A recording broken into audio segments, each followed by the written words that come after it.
Prepáčte, Karhanov faul. Pozrite sa na to. Walter Birsa 0-1.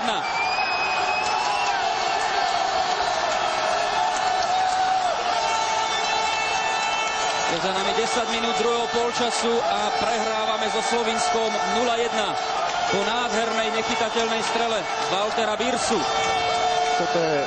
Toto je vždy riziko toho stiahnutia sa. Proste tam je síce je priestor preústený, nehrozí nič v blízkosti našej brány tesnej, ale keď niekomu sadne takáto strela z 25-30 metrov, tak sa tam ťažko dá niečo spraviť. A neviem, že či sme neboli až moc ďaleko stiahnutí pred vlastnou 16-kou.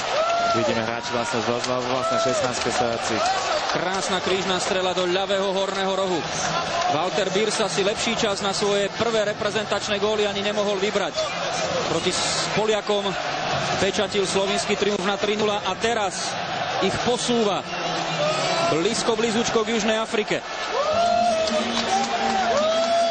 Trošku aj tam Vladová, ako náhle tá situácia ide, musíme sa trošku viac stiahnuť smerom do stredu, lebo to bola typická situácia zo stredu, čiže aj keby išla lopta na jeho hráča na kraj, znova by dostúpil.